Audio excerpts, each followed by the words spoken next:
لله نحمده ونستعينه ونستغفره ونؤمن به ونتوكل عليه ونعوذ بالله من شرور أنفسنا ومن سيئات أعمالنا من يهده الله فلا مضل له ومن يضلل فلا هادي له ونشهد أن لا إله إلا الله وحده لا شريك له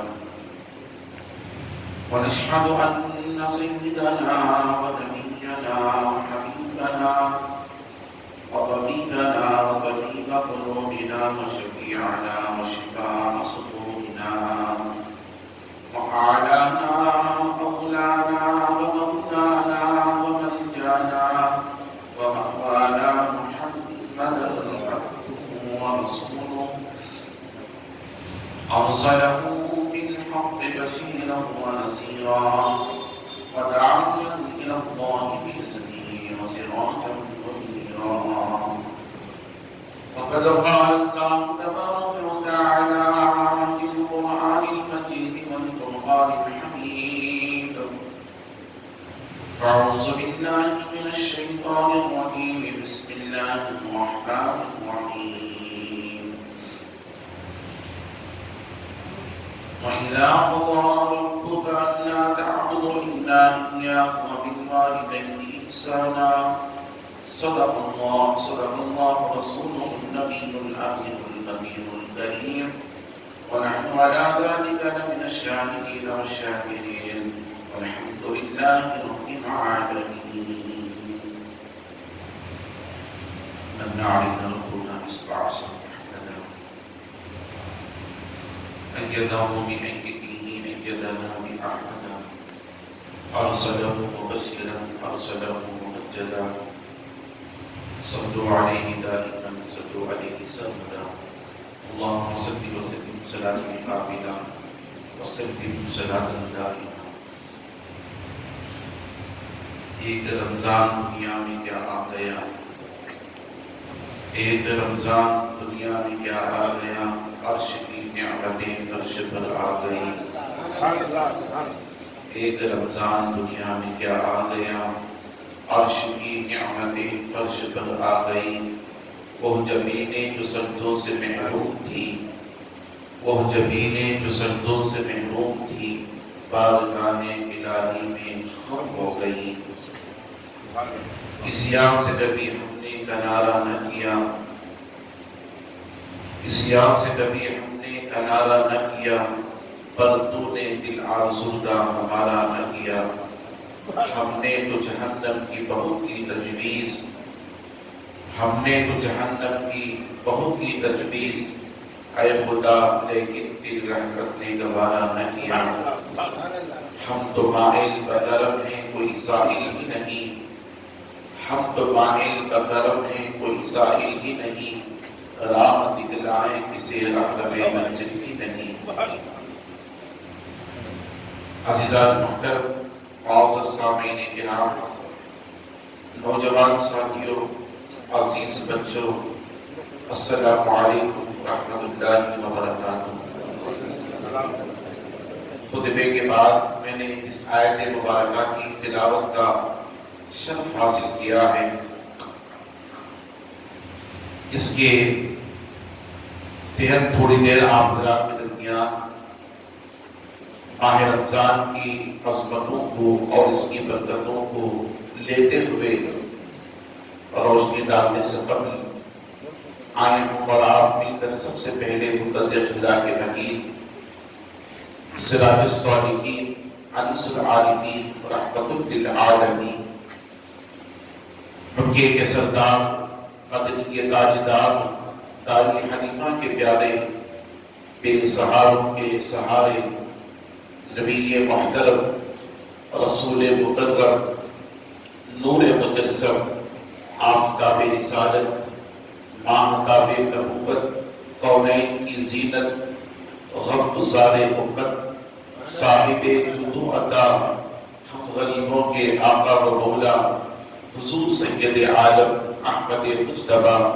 جناب محمد رسول اللہ صلی اللہ علیہ وسلم کی مقدس ذات بابرکات کی بارگاہ میں عقیدتاً محبتاً توبتاً ہدیہ درود شریف کا نذرانہ پیش فرمائیں.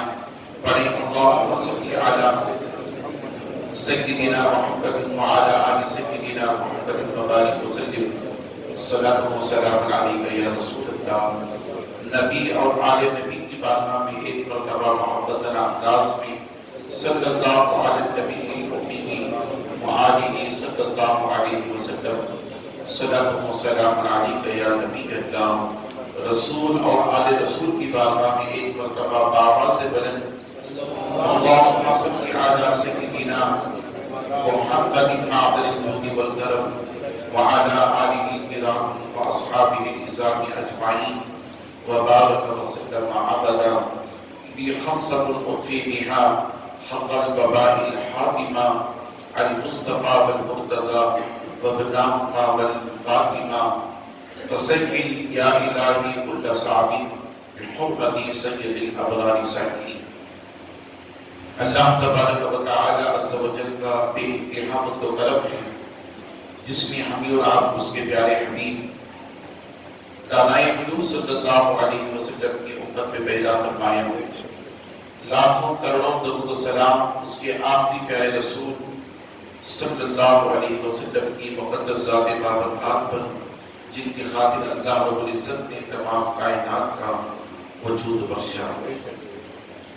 عزیزان محترم، اللہ کا شکر اس کا احسان کہ اس نے ہمیں اس ماہ مقدسہ کے دوسرے جمعہ میں شامل ہونے اور اللہ رب العزت کے ذکر کے کرنے اور ذکر کے سننے اور جمعۃ المبارکہ میں حاضر ہو کر اللہ کی عظیم عبادت کی طرف راغب ہو کر اس کی بندگی بجا لانے اور نماز جمعہ ادا کرنے کے لیے حاضر خدمت ہوئے.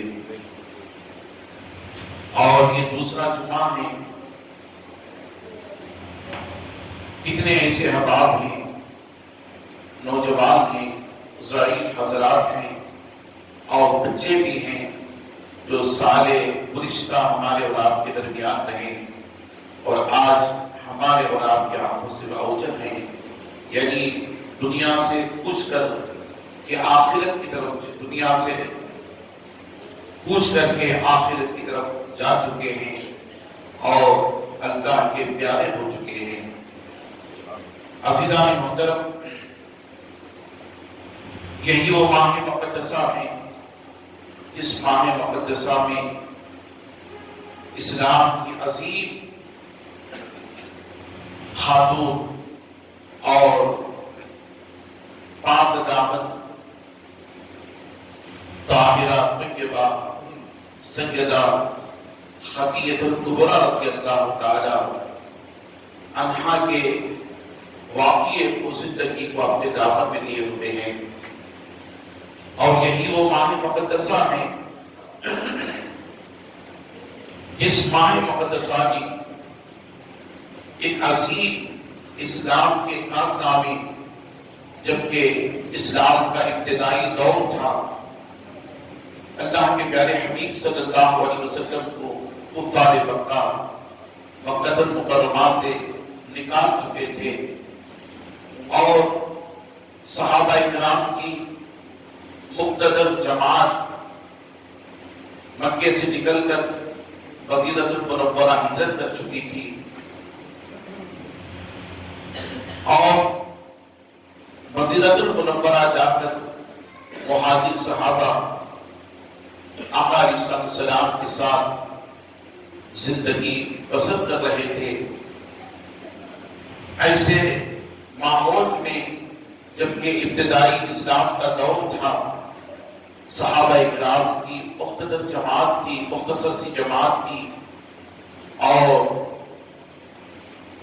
ایسے ماحول میں ماہ رمضان کے موقع پر کفار مکہ مدینہ پر چڑھائی کرنے کے لیے 1000 کی فوج پورے ساز و سامان کے ساتھ لیس ہو کر مکے سے نکل کر بدر کے میدان میں پڑاؤ ڈال چکے تھے.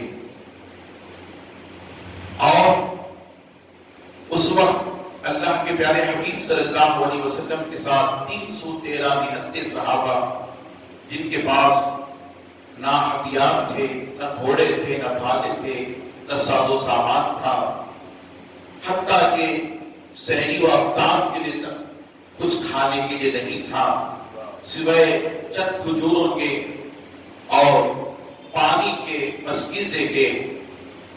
عزیزان محترم، یہ 313 جان سالان صحابہ کی جماعت آقا علیہ السلام کے ساتھ مدینۃ المنورہ سے نکل کر 90 کلومیٹر دوری پر بدر کا ایک میدان میں وہاں جا پہنچی، اور جب صحابہ 313 آقا علیہ السلام کے ساتھ مدینۃ المنورہ سے نکل رہے تھے تو اسلام کا ابتدائی دور تھا۔ ایسے ماحول میں جب صحابہ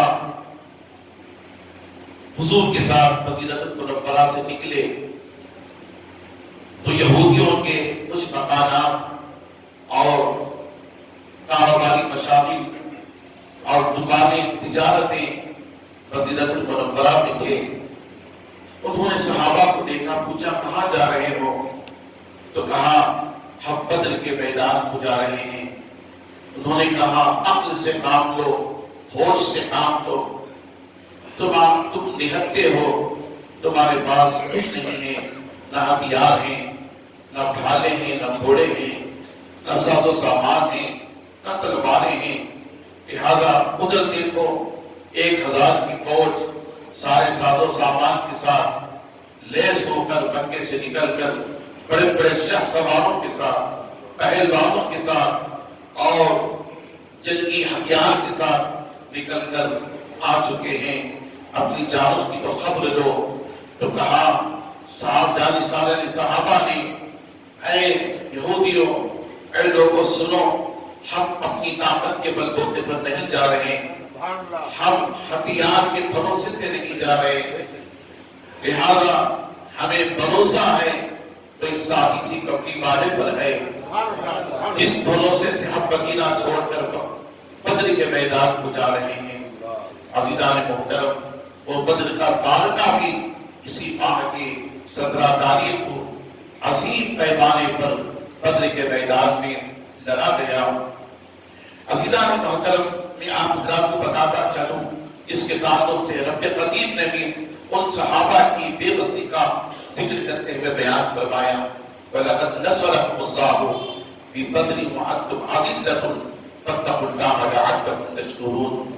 اللہ نے فرمایا، اے صحابہ یاد کرو اس معرکے کو جبکہ تم بے سر و سامان تھے، وَلَقَدْ نَصَرَكُمُ اللَّهُ بِبَدْرٍ وَأَنْتُمْ أَذِلَّةٌ فَاتَّقُوا اللَّهَ لَعَلَّكُمْ تَشْكُرُونَ۔ جبکہ تم بے سر و سامان تھے، تمہارے پاس کچھ سامان نہیں تھا۔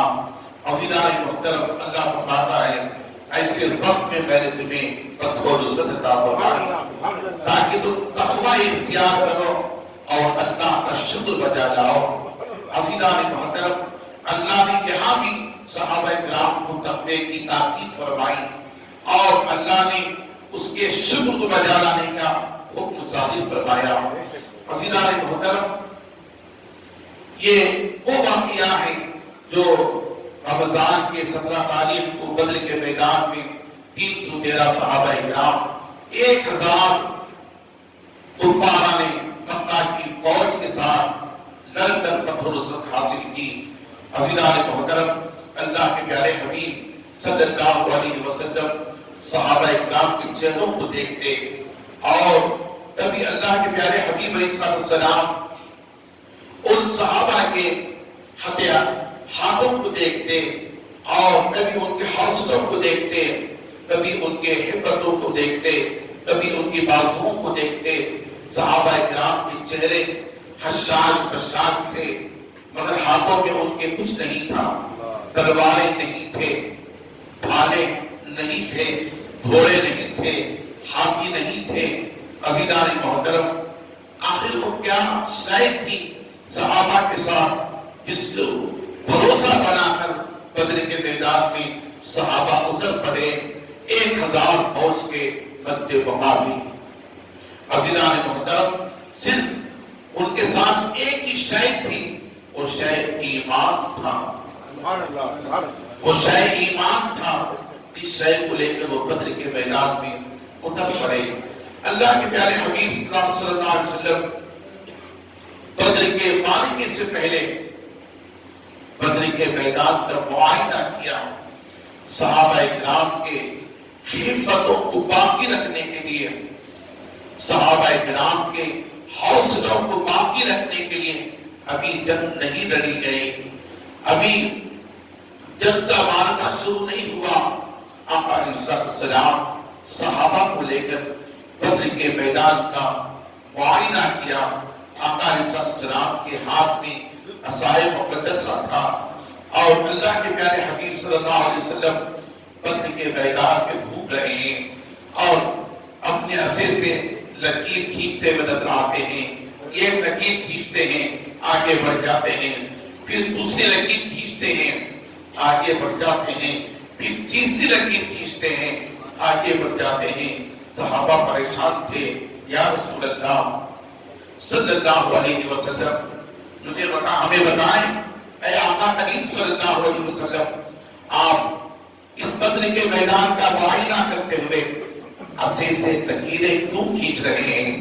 تو میرے آقا صلی اللہ علیہ وسلم نے فرمایا، اے صحابہ سنو، یہاں ابو جہل مرے گا، یہاں عتبہ مرے گا، یہاں شیبہ مرے گا. میں پوچھنا چاہتا ہوں عزیزان محترم، قرآن کی کون سی آیت مقدسہ ہے؟ مجھے بتا دیں. قرآن کھول کر کے کہ وہی نازل ہوئی ہو اور اللہ نے بتایا ہو کہ اے محبوب، میں یہاں ابو جہل کو ماروں گا، یہاں عتبہ کو ماروں گا، یہاں شیبہ کو ماروں گا. قرآن کی کوئی آیت نہیں ہے عزیزان محترم اس کے تعلق سے. اور ایک آیت ہے، وہ آیت وَلَقَدْ نَصَرَكُمُ اللَّهُ بِبَدْرٍ وَأَنْتُمْ أَذِلَّةٌ فَاتَّقُوا اللَّهَ لَعَلَّكُمْ تَشْكُرُونَ. یاد کرو اے نبی کے صحابہ، اے جانثاران مصطفیٰ صلی اللہ علیہ وسلم، جب کہ تم بے سر و سامان تھے بدر کے میدان میں، اللہ نے تمہیں فتح و نصرت عطا کی. تم تقوی اختیار کرو اور اللہ کا شکر بجا لاؤ. عزیزان محترم، کوئی آیت مبارکہ مجھے بتا دیں، میں ماننے کے لیے تیار ہو جاؤں گا. لوگ کہتے ہیں نبی صلی اللہ علیہ وسلم کو کہ علم غیب کے تعلق سے نکتہ چینی کرتے ہیں کہ ہمارا نبی علیہ السلام کو علم غیب نہیں تھا. یہی فرق اہل سنت میں اور غیر علماء میں ہے. لہذا ایک وہ جماعت ہے جو علماء سو کہلاتی ہے، ایک وہ جماعت ہے جو علماء حق کہلاتی ہے.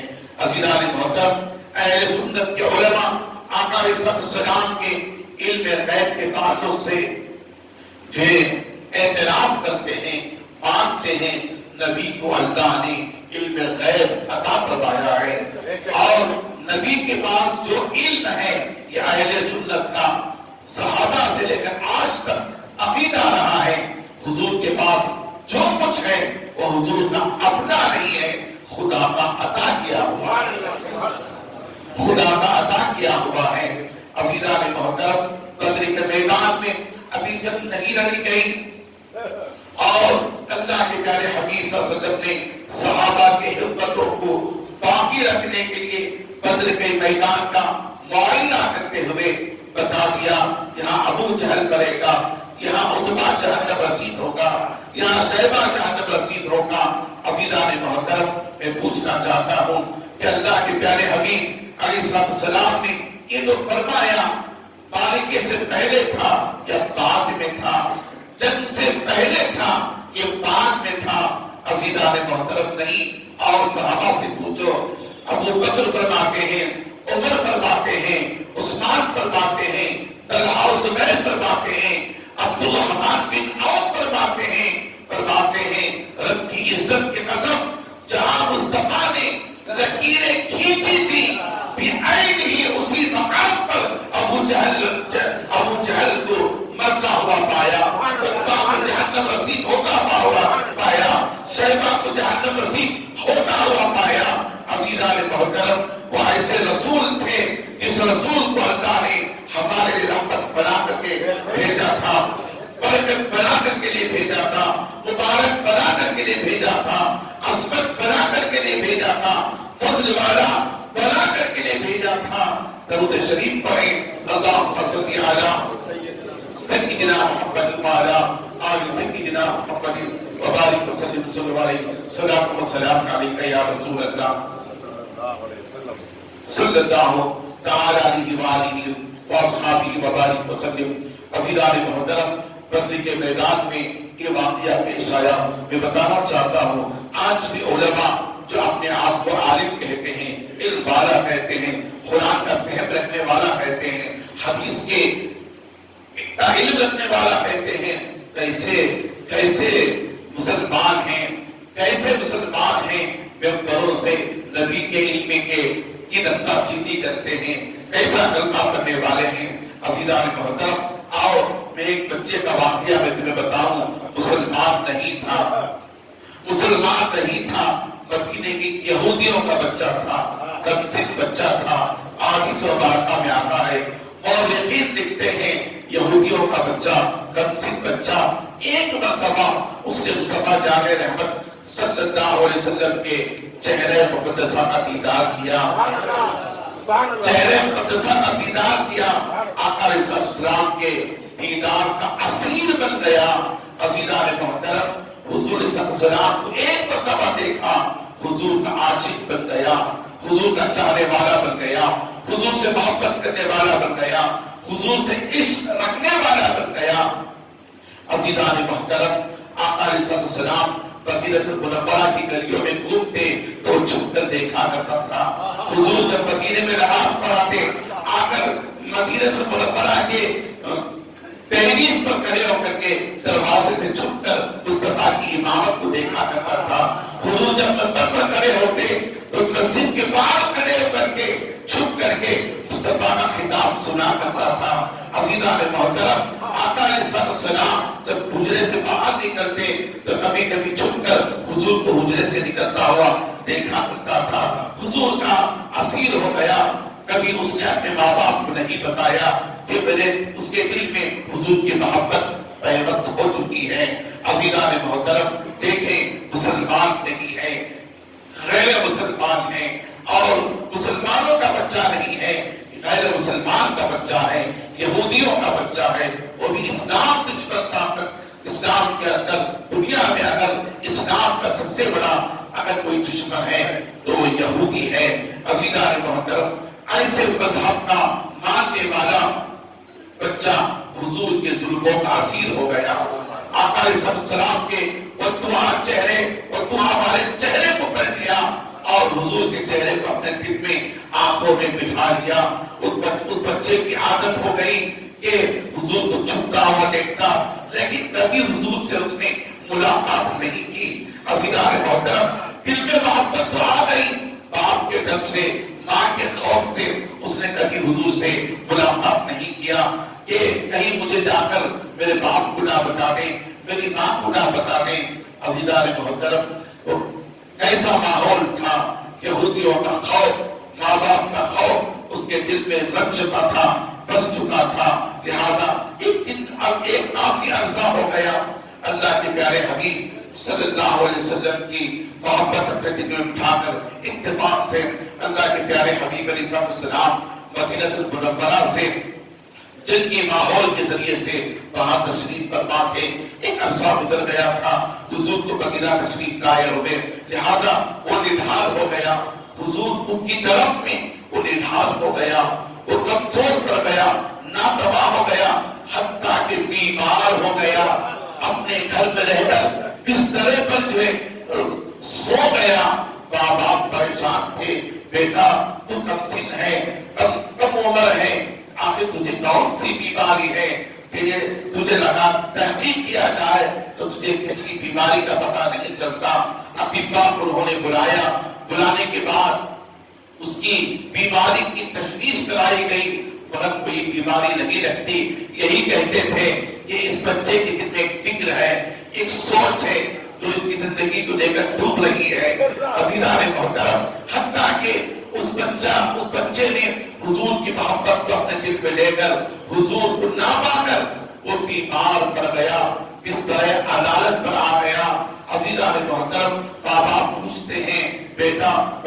تجھے کیا چاہیے، بتا تجھے کیا چاہیے، تو کیا چاہتا ہے؟ تو اس نے کہا مجھے کچھ نہیں چاہیے، مجھے کچھ نہیں چاہیے، میری ایک خواہش ہے۔ ہر انسان، ہر ماں باپ اپنی اولاد کی خواہش کو پورا کرتے ہیں۔ آپ جانتے ہیں کہ میں مرنے والا ہوں، میں دنیا سے انتقال کرنے والا ہوں۔ باپ کہتا ہاں بیٹا ہم جانتے ہیں تو کمزور ہو چکا ہے، تو دنیا سے جانے والا ہے، تیرا خاتمہ ہونے والا ہے اور تو انتقال کر جانے والا ہے، اتنا کمزور اور ضعیف ہو چکا ہے۔ عزیزان محترم، بچہ کہتا ہے جب آپ جانتے ہیں ایک بات بتانا چاہتا ہوں۔ باپ پوچھتا ہے بتا کیا بتانا چاہتا ہے؟ تو کہا میری ایک ہی آرزو ہے، اگر اس آرزو کو پوری کرنا چاہیں تو مجھے بتا دیں، ورنہ پہلے ہی نہ کہہ دیں۔ تو باپ پوچھتا ہے بتا تیری آرزو کیا ہے؟ تو بچہ کہتا ہے باپ کی طرف اشارہ کرتا ہوا، ماں کی طرف اشارہ کرتا ہوا، پورا قبیلہ پریشان یہودیوں کا، پورا خاندان پریشان یہودیوں کا، اس بچے کو لے کر کہ کم سن بچہ ہے، کوئی بیماری نہیں ہے، مگر یہ دنیا سے تڑپتا ہوا جا رہا ہے، دنیا سے بلکتا ہوا جا رہا ہے، دنیا سے یہ خوف کھاتا ہوا جا رہا ہے۔ عزیزان محترم، میں آپ حضرات کو بتاتا چلوں، باپ پوچھتا ہے بتاؤ بیٹا آخر تمہاری کیا تمنا ہے، کیا خواہش ہے؟ تو کہتا ہے بیٹا کہتا ہے ابا حضور ایک ہی خواہش ہے، وہ یہ کہ میرے دل میں حضور کی محبت نہیں بس ہو، میرے دل میں مسلمانوں کے نبی کی محبت جان بوجھی ہو چکی ہے۔ اے ابا حضور ایک مرتبہ اس رسول اعظم سے میری ملاقات کرا دیں، میرے مرنے سے پہلے ایک مرتبہ ملاقات کرا دیں۔ تو باپ کہتا ہے بیٹا تم نے ایسا کام کر دیا، اپنے مذہب کو چھوڑ دیا اور رسول محمد صلی اللہ علیہ وسلم کی محبت کو دل میں بسا لیا۔ ہم موسیٰ کی ماننے والے ہیں، ہم عیسیٰ مذہب کے ماننے والے ہیں، یہ کیسے ہو سکتا ہے؟ تو بیٹا کہتا ہے ابا ابھی آپ نے کہا تھا کہ میری ہر بات مانیں گے، مرتے وقت دشمن بھی اس کی بات مانتے ہیں، آپ تو ایک باپ ہیں، کیا آپ میری بات نہیں مانیں گے؟ تو باپ نے کہا ٹھیک ہے میں اطلاع پہنچا دوں گا۔ لہذا اطلاع حضور کی بارگاہ میں اس نے پہنچا دی کہ ایک عاشق ہے، کم سن عاشق جو دنیا سے جانے والا ہے، جانے سے پہلے اے محمد عربی تمہارا دیدار کرنا چاہتا ہے، تمہارا دیدار کرنا چاہتا ہے۔ عزیزان محترم، حضور کو اطلاع ملی تو آقا علیہ السلام صحابہ کو لے کر اس یہودی کے گھر کو پہنچے، اس یہودی کے گھر کو پہنچے، اس عاشق زار کے گھر کو پہنچے۔ اللہ علیہ حضور صلی اللہ علیہ وسلم کا پہنچنا تھا، اس کی آنکھیں بند ہو چکی تھی اور اس کی سانسیں قریب کرتی کہ دنیا سے ختم ہو جاتی، جسم سے پرواز کر جاتی۔ حضور پہنچے، حضور اس کے قریب پہنچے، قریب پہنچتا تھا، اس کے باپ نے کہا بیٹا اٹھو، بیٹا اٹھو۔ لہذا جسے تم چاہتے تھے، جسے تم چاہتے تھے، طلب کرتے تھے اور جن کی محبت تم اپنے سینے میں بسا چکے تھے، وہ محمد عربی تشریف فرما ہو چکے ہیں، وہ رسول آ چکا ہے، وہ نبی آخر الزمان آ چکا ہے۔ اٹھو دیدار کرو۔ اللہ غنی کافی دیر کے بعد اس بچے کے کان میں جب حضور کی آواز پہنچی تو اس کی احساس دوبارہ دوڑنے لگی اور آنکھیں کھلنے لگی۔ اس نے دیکھا حضور کے چہرے کو تو آقا علیہ السلام نے اپنے ہاتھ کو اس بچے کے سرانے دے کر سر کے نیچے دے کر اس بچے کو اٹھایا۔ بیٹا اٹھو، بتاؤ تم کیا چاہتے ہو؟ تو بچے نے کہا اے محمد عربی میں آپ کی محبت کا اسیر ہو چکا ہوں، میں آپ کی زلفوں کا اسیر ہو چکا ہوں، آپ کی وقت ہمارے چہرے کا میں اسیر ہو چکا ہوں اے محمد عربی صلی اللہ علیہ وسلم۔ لہذا کیا میں بخشا جاؤں گا؟ کیا میں مغفرت والا ہو جاؤں گا؟ کیا میرے گناہ بخشے جائیں گے؟ کیا مجھے جہنم سے آزادی مل جائے گی؟ کیا مجھے جنت عطا ہو جائے گی؟ اللہ ولی میرے آقا نے ارشاد فرمایا اے بیٹا سن، تیرے مرنے سے لے کر دخول جنت تک میں تیری بخشش کی، مغفرت کی بشارت دیتا ہوں۔ تیرے مرنے سے لے کر تیرے دخول جنت تک میں تیری مسجد اور مغفرت کی بشارت دیتا ہوں، اگرچہ بیٹا یہ ایک چیز کی تم ضمانت دے دو۔ بچے نے کہا اے محمد عربی صلی اللہ علیہ وسلم وہ کیا چیز ہے؟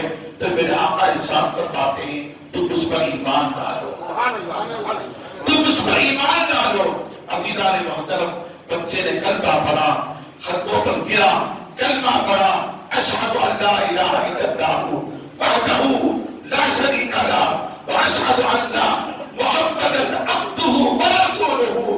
حضور کے ہاتھوں کو پکڑتا ہوا، حضور صلی اللہ علیہ وسلم کے ہاتھوں کو پکڑتا ہوا وہ بچہ کلمہ پڑھتا ہوا انتقال کر گیا، انتقال کر گیا، انتقال ہونا تھا۔ میرے آقا کے آنکھوں میں آنسو تھے، مصطفیٰ جان رحمت کے آنکھوں میں آنسو تھے۔ یہودی کا بچہ تھا، یہودی خاندان کا بچہ تھا۔ عزیزان محترم، کلمہ پڑھ کر مسلمان ہو گیا۔ اور دعا والے چہرے کو بھی آخری دیدار اپنے آنکھوں میں رکھ کر دنیا سے کوچ کر گیا۔ عزیزان محترم، کیسے مسلمان ہیں، مسلمان ہو کر مصطفیٰ کے عشق اور مصطفیٰ کی محبت، مصطفیٰ کے علم و تعظیم کی نکتہ کرتے ہیں۔ عزیزان محترم، ان یہودیوں کا بچہ مدینے کی سرحد پر رہتا تھا، مدینے کی گلیوں میں گھومتا تھا۔ عزیزان محترم، کبھی بکریاں چرانے کے بہانے، کبھی سامان لانے کے بہانے، کبھی کسی اور کام کے بہانے گھر سے نکل کر مصطفیٰ کا دیدار کرتا تھا۔ عزیزان محترم، اس نے کہا اے محمد صلی اللہ علیہ وسلم، یہاں ہمیں کلمہ پڑھ چکا ہے، آپ کے دیدار کا حاصل ہو چکا ہے، زلفوں کا حاصل ہو چکا ہے، ایسا کریں اس بچے کو آپ خود لے جائیں، نہلائیں کتائیں اور اسے دفنا دیں۔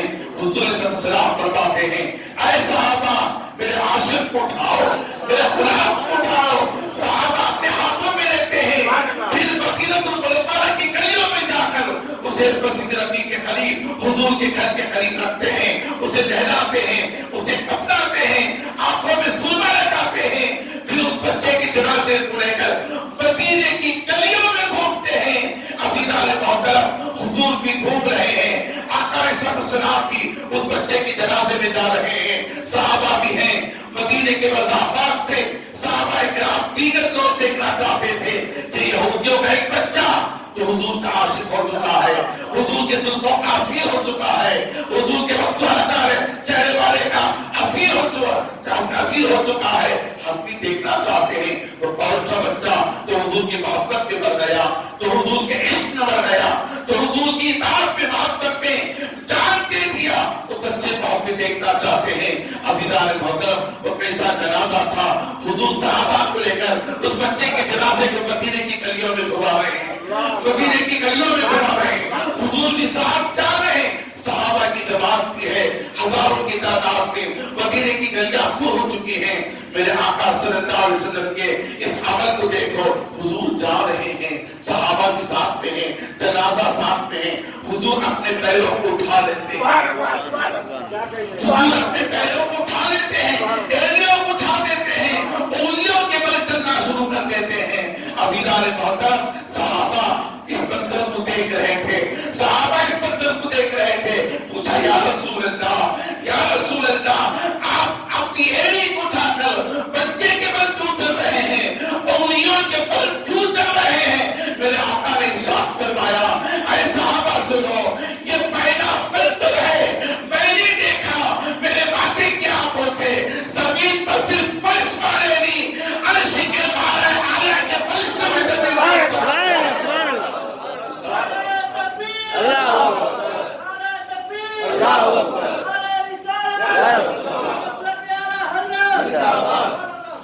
درود شریف پڑھے اللہم صلی علی سیدنا محمد وعلی آل سیدنا محمد وبارک وسلم۔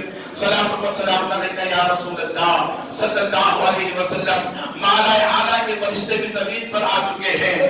عزیزان محترم، میرے پیارے آقا صلی اللہ علیہ وسلم ارشاد فرماتے ہیں اے صحابہ، فرشتوں کی اتنی کثرت ہے زمین پر کہ مجھے چلنے کے لیے جگہ نہیں مل رہی ہے، اس لیے میں اپنے پیروں کو اٹھا کر کے چل رہا ہوں۔ اللہ آپ اندازہ کریں، پھر آقا علیہ السلام اپنے ہاتھوں سے اس بچے کو تدفین فرماتے ہیں، قبر میں لٹاتے ہیں۔ قبر میں لٹانے کے بعد میرے پیارے آقا صلی اللہ علیہ وسلم جب باہر تشریف لائے تو آنکھوں پیشانی پر پسینہ تھا، چہرہ پسینے سے شرابور ہو چکا تھا۔ عزیزان محترم، چہرہ پسینے سے شرابور ہو چکا تھا۔ میرے آقا صلی اللہ علیہ وسلم نے سے صحابہ نے پوچھا یا رسول اللہ آپ کے پیشانی پر پسینے کے آثار، آپ کی داڑھی سے قطرات پسینے کے شرابور ہو کر لہذا گر رہے ہیں، وجہ کیا ہے؟ میرے آقا صلی اللہ علیہ وسلم نے ارشاد فرمایا اے صحابہ سنو، جب اس بچے کو زمین کے اندر دفنایا گیا تو جنت کی حوریں جھانک رہی تھی، جنت کی حوریں جھانک رہی تھی اور عرض کر رہی تھی اے مصطفیٰ جانب رحمت اس عاشق کا نکاح جنت میں ہم سے فرما دیں، جنت سے ہم سے فرما دیں۔ عزیزان محترم، جنتی حوریں اپنے ہاتھوں میں لے رہی تھی، خلمار اپنے ہاتھوں میں لے رہے تھے۔ میں اس منظر کو دیکھ کر میرے چہرے پر ماتھے پر پسینے سے شرابور ہو چکا، اور حضور فرماتے ہیں صحابہ نے پوچھا یا رسول اللہ آپ کے چہرے زیبا کے پسینے کے قطرات اس بچے کے پیشانی اور اس کے چہرے پر پڑ رہے تھے۔ اللہ غنی، صحابہ فرماتے ہیں اے یا رسول اللہ ہم نے دیکھا جیسے آپ کے قطرات اس بچے کے چہرے پر پڑے تو اس بچے کے چہرے سے نور نکلنا شروع ہو گیا، نور نکلنا شروع ہو گیا۔ کیوں نہ نور نکلتا؟ عزیزان محترم، وہ مصطفیٰ جو نور والے تھے، وہ رسول جو نور والے تھے، وہ محبوب جو نور والے تھے، امام اس کو محبت سے پوچھو وہ کیسے نور والے تھے؟ وہ صرف نور والے نہیں تھے، فرماتے ہیں یا رسول اللہ تیری نسل پاک میں ہے بچہ بچہ نور کا، تو ہے عین نور تیرا سب گھرانہ نور کا، تو ہے عین نور تیرا سب گھرانہ نور کا۔ درود شریف پڑھے اللہم صلی علی سیدنا سیدنا حبیبنا نبینا کریمنا مولانا محمد مبارک وسلم صلی اللہ علیہ صلاۃ و سلام علیکہ یا رسول اللہ صلی اللہ علیہ وسلم۔ عزیزان محترم، اسی لیے علماء اہل سنت کہتے ہیں اپنے ممبروں سے ایسوں کی صحبت اختیار کرو جن کی صحبت سے تمہیں رسول کی تعظیم مل سکے، جن کی صحبت سے تمہیں رسول کا ادب مل سکے۔ لہذا ایسوں کی صحبت اختیار نہ کرو جو لوگ حضور کے علم غیب پر نکتہ چینی کرتے ہیں، نبی کی تعظیم کی نکتہ چینی کرتے ہیں، نبی کی ادب کی نکتہ چینی کرتے ہیں، نبی علیہ السلام کے مرتبہ مقام کی نکتہ چینی کرتے ہیں۔ عزیزان محترم، کیسے مسلمان ہیں؟ عزیزان تعجب ہوتا ہے، کلمہ بھی پڑھتے ہیں، کلمہ بھی پڑھتے ہیں، اس کلمے والے رسول کی برائی بھی بیان کرتے ہیں، برائی بھی بیان کرتے ہیں۔ اسی لیے امام اس کو محبت نے فرمایا اے تجھ سے اور جنت سے کیا مطلب بدبخت دور ہو، تجھ سے اور جنت سے کیا مطلب بدبخت دور ہو، ہم رسول اللہ کے جنت رسول اللہ کی، ہم رسول اللہ کے جنت رسول اللہ کی۔ عزیزان محترم، میں آپ کی نام کو عرض کرتا چلوں، درود شریف پڑھے اللہم صلی علی سیدنا شفیعنا حبیبنا نبینا کریمنا مولانا محمد مبارک وسلم صلی اللہ علیہ صلاۃ و سلام علیکہ یا رسول اللہ۔ میں نے قرآن مجید کی آیت مبارکہ پیش کی وَإِذَا قَضَىٰ رَبُّكَ أَلَّا تَعْبُدُوا إِلَّا إِيَّاهُ وَبِالْوَالِدَيْنِ إِحْسَانًا۔ اللہ فرماتا ہے اے میرے بندو تم اپنے رب کے علاوہ کسی کی بندگی نہ کرو اور اپنے ماں باپ کے ساتھ اس نے سلوک سے پیش آؤ۔ عزیزان محترم، اور بھی آپ کو بتاتا چلوں، میرے پیارے آقا صلی اللہ علیہ وسلم ارشاد فرماتے ہیں حدیث پاک میں آتا ہے 3 شخص اللہ کے عرش کے سائے میں ہوں گے، 3 شخص اللہ کے عرش کے سائے میں ہوں گے۔ صحابہ نے جبکہ قیامت میں کوئی اور سایہ نہیں ہوگا، قیامت میں کوئی اور سایہ نہیں ہوگا۔ عزیزان محترم، صحابہ نے پوچھا یا رسول اللہ صلی اللہ علیہ وسلم وہ 3 شخص کون سے ہیں؟ تو میرے پیارے آقا صلی اللہ علیہ وسلم نے ارشاد فرمایا پہلا وہ شخص جس نے اپنی زندگی میں ماں باپ کو پایا اور پانے کے بعد ان کی خوب خدمت کی اور ان کے ادب بجا لایا، ان کے ساتھ اس نے سلوک سے پیش آیا۔ پھر میرے پیارے آقا صلی اللہ علیہ وسلم سے صحابہ نے پوچھا یا رسول اللہ دوسرا شخص کون سا ہے؟ تو حضور نے فرمایا جس نے میری سنت کو زندہ کیا ہو، جس نے میری سنت کو زندہ کیا ہو۔ اور صحابہ نے پوچھا یا رسول اللہ تیسرا کون سا شخص ہے؟ تو میرے پیارے آقا نے ارشاد فرمایا جس کے سامنے میرا ذکر کیا گیا اور جس نے مجھ پر کثرت کے ساتھ درود و سلام پڑھا۔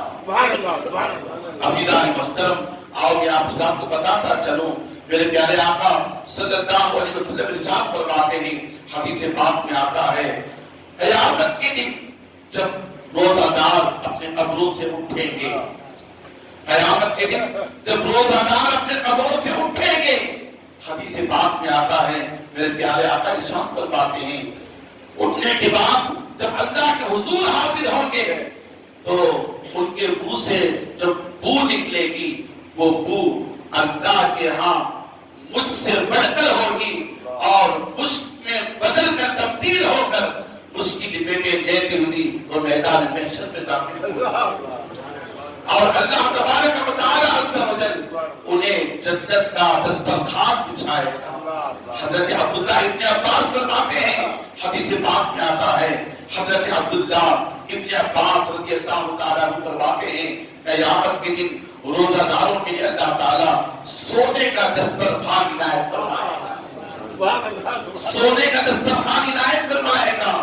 اور حدیث پاک میں حضرت عبداللہ ابن عباس فرماتے ہیں، روزہ دار اس سونے کے دسترخوان پر بیٹھیں گے۔ اللہ کریم صحابہ نے پوچھا، یا رسول اللہ اس سونے کے دسترخوان پر غذا کیا ہوگی، غذا کیا ہوگی؟ تو میرے آقا ارشاد فرماتے ہیں، سنو اے روزہ رکھنے والوں، ماہ رمضان کی قدر کرنے والوں، یاد رکھ لو، دن میں بھوکا رہتے ہو تو قیامت کے ایسا دن نفسی نفسی کا عالم، اور ایک دن 70,000 سال کی مسافت کا، ایک روایت میں 50,000 سال کی مسافت کا مقدار ہوگا۔ زمین تعمیر کی ہوگی، آسمان فولاد کا ہوگا، آنکھیں اوپر ہو چکی ہوگی، زبان درخت کر باہر آ چکی ہوگی۔ ایسے ماحول میں جو پیاسا ہوگا، روزہ دار کا عالم کیا ہوگا؟ میرے آقا ارشاد فرماتے ہیں، حاضر اللہ تعالیٰ سونے کا دسترخوان عنایت فرما کر اس دسترخوان پر اللہ مچھلی عنایت فرمائے گا، اللہ مچھلی عنایت فرمائے گا۔ جنت کی مچھلی اس سونے کے دسترخوان پر ہوگی، جنت کے مشروبات ہوں گے، روزہ دار بیٹھ کر اس سونے کے دسترخوان پر مچھلی تناول کریں گے، مشروبات تناول کریں گے، پیئیں گے۔ عزیزان محترم، لوگ دیکھتے ہوں گے اور یہ کھاتے ہوئے نظر آئیں گے، لوگ دیکھتے ہوئے نظر آئیں گے اور یہ کھاتے ہوئے نظر آئیں گے۔ اور حدیث پاک میں آتا ہے، میرے پیارے آقا صلی اللہ علیہ وسلم نے ارشاد فرمایا، باپ باپ کے ساتھ اس نے سلوک سے پیش آؤ۔ میرے پیارے آقا نے فرمایا، تم میں سے کسی کا بیٹا اپنے باپ کا کبھی زندگی میں اپنا حق ادا نہیں کر سکتا، اپنے باپ کا حق نہیں ادا کر سکتا۔ صحابہ نے کہا، یا رسول اللہ اس کی وجہ کیا ہے؟ تو میرے آقا نے ارشاد فرمایا، باپ کا اتنا بڑا مقام ہے، اتنا بڑا مرتبہ ہے، اللہ نے الوالد اوسط ابواب الجنہ، باپ کو جنت کے دروازوں میں سے بیچ کا دروازہ بتایا۔ اللہ کریم، میرے آقا نے ارشاد فرمایا، اے صحابہ اپنے ماں باپ کے ساتھ اس نے سلوک سے پیش آؤ، یہ تمہارے لیے جنت بھی ہے اور یہ تمہارے لیے جہنم بھی ہے۔ اللہ، یہ تمہارے لیے جنت بھی ہے اور یہ تمہارے لیے جہنم بھی ہے۔ صحابہ نے عرض کیا، رسول اللہ اگرچہ کہ ماں باپ اولاد کے ساتھ ظلم کرتے ہوں تو لہذا کیا ان کی بھی خدمت کرنی ہوگی؟ تو سنیں، میرے آقا ارشاد فرماتے ہیں، صحابہ سے عرض کی، اے صحابہ سنو، اگرچہ کہ تمہارے ماں باپ تمہارے ساتھ ظلم کریں، دو مرتبہ فرمایا، اگرچہ کہ تمہارے ماں باپ تمہارے ساتھ ظلم کریں، اس کے باوجود تمہارے ماں باپ تمہاری خدمت کے حقدار ہیں، تم ان کی بے ادبی نہیں کر سکتے، تم ان کی بے عزتی نہیں کر سکتے، ان کے ساتھ تم ظلم نہیں کر سکتے، بلکہ وہ تمہارے ماں باپ ہیں، وہ تمہارے لیے جنت بھی ہیں اور وہ تمہارے لیے جہنم بھی ہیں۔ اسی لیے میرے آقا نے فرمایا، تم میں سے کسی کا لڑکا اپنے باپ کا حق نہیں ادا کر سکتا، اللہ کریم، سوائے اس کے کہ اس کا باپ قیدی بن چکا ہو، غلام ہو چکا ہو، اور بیٹا اپنے غلام قیدی باپ کو خرید کر کے اللہ کی راہ میں آزاد کرتے ہیں، اللہ کی راہ میں آزاد کرتے۔ درود شریف پڑھے، اللہم صلی علی سیدنا شفیعنا حبیبنا نبینا کریمنا مولانا محمد وبارک وسلم، صلی اللہ علیہ وسلم، یا رسول اللہ صلی اللہ علیہ وسلم۔ عزیزان محترم، یہ ماں باپ کے تعلق سے ہے۔ میرے آقا نے ارشاد فرمایا، حضرت ابو ہریرہ رضی اللہ تعالیٰ عنہ فرماتے ہیں، لہذا خاک آلود ہو اس کی نام۔ حضور نے پھر فرمایا خاک آلود ہو اس کی نام۔ پھر حضور نے فرمایا خاک آلود ہو اس کی نام۔ صحابہ نے پوچھا یا رسول اللہ کس کی نام، یعنی ذلت اور رسوائی کا باعث بن جائے؟ میرے آقا نے فرمایا خاک آلود ہونے کا مطلب، صحابہ نے پوچھا یا رسول اللہ اس کا مطلب کیا ہے؟ لہذا وہ شخص ذلت والا اور رسوائی والا ہے۔ صحابہ نے کہا کون شخص ہے؟ میرے آقا نے ارشاد فرمایا جس کی زندگی میں ماں باپ ملے اور ان کی خدمت کر کے جنت حاصل نہ کر لے، ان کی خدمت کر کے جنت نہ حاصل کر لے۔ عزیزان محترم، ماں باپ ہمارے لیے بڑے خدمت کے حقدار ہیں۔ ایک صحابی نے عرض کی یا رسول اللہ، اللہ کے رسول کے بعد ہماری خدمت کے حقدار دنیا میں سب سے پہلے کون ہیں؟ اللہ کے رسول کے بعد حضور نے فرمایا وعلی امک، تمہاری ماں ہے۔ پھر صحابہ نے پوچھا یا رسول اللہ کے رسول کے بعد لہذا ہماری خدمت کے حقدار کون ہیں؟ میرے آقا نے ارشاد فرمایا وعلی امک، تمہاری ماں ہے۔ پھر صحابہ نے پوچھا یا رسول اللہ ماں کے بعد کون ہے؟ میرے آقا نے ارشاد فرمایا وعلی امک، تمہاری ماں ہے۔ پھر میرے آقا سے صحابہ نے پوچھا یا رسول اللہ ماں کے بعد کون ہے؟ تو میرے آقا نے ارشاد فرمایا وعلی ابیک، اس کے بعد تمہارا باپ ہے۔ اللہ عزیزان محترم، صحابہ نے پوچھا یا رسول اللہ ماں اور باپ کے درمیان موازنہ کیا ہے، فرق کیا ہے؟ تو میرے آقا نے ارشاد فرمایا یاد رکھ لو باپ سے بڑھ کر ماں کا دوگنا اجر ہوتا ہے، دگنا اجر ہوتا ہے، مرتبہ ہوتا ہے۔ عزیزان محترم، آپ ان واقعات کو سننے کے بعد میں آپ سے گزارش کرتا ہوں، التماس کرتا ہوں۔ میرے آقا نے ارشاد فرمایا کہ جنت کے سائے میں ایک شخص وہ بھی ہوگا، ارشاد فرماتے ہیں جو میرے کسی غریب امتی اور محتاج امتی اور غمگین امتی کے غم کو دور فرمائے، وہ بھی عرش کے سائے میں ہوگا۔ عزیزان محترم، اپنے مال کی زکات سے، فطرے سے اپنے گھر کے خاندان کے غربا مساکین کی خدمت کریں، اور اپنے خاندان کے غربا مساکین کے بعد سب سے پہلا حق دینی مدارس ہوتے ہیں، دینی مدارس ہوتے ہیں۔ آپ جانتے ہیں مکہ مسجد کا ایک عظیم ادارہ جو مکہ مسجد کے زیر اہتمام چل رہا ہے، دارالعلوم مدینہ النور، اس میں شعبہ حفظ کی تعلیم، قیام و طعام کے ساتھ اور دیگر ضروریات علاج و معالج کے ساتھ گامزن ہیں۔ آپ حضرات کی تعاون سے ادارہ چلتا ہے، آپ حضرات کی خدمت سے چلتا ہے۔ کئی حفاظ اس بچے مدرسے سے فارغ ہو کر لہذا مساجدوں کے اندر تراویح سنا رہے ہیں، لہذا یہ آپ کی سب خدمت کا سب سے بڑا لہذا حقدار ہے۔ میں آپ سے التماس کرتا ہوں، گزارش کرتا ہوں، جو لوگ اپنی مال کی زکات نکالتے ہیں، فطرہ نکالتے ہیں، مدرسے مدینہ النور کو دے کر کے مدرسے کو ترقی کی طرف نامزد کریں اور اہل سنت کے اس ادارے کو جو ہے فروغ دینے کی کوشش کریں۔ اللہ کی بارگاہ میں دعا کروں اللہ تعالیٰ آپ کی خدمات قبول فرمائے، اور ماہ رمضان میں آپ حضرات کو بھی جانتے ہیں کہ یہ مہینہ عصمت والا، برکت والا، اس کے مساجد کے اخراجات بڑھ جاتے ہیں، دگنا ہو جاتے ہیں۔ عزیزان محترم، 26ویں کے چندے کے سلسلے سے بھی کمیٹی کے ذمہ داران نوجوان مل کر کے تراویح کی نماز کے بعد اپنا قیمتی وقت نکال کر آپ کے گھروں کے پاس آ رہے ہیں۔ میں گزارش کرتا ہوں دکانوں کے پاس آ رہے ہیں، بھرپور اللہ کے تعاون فرمائیں۔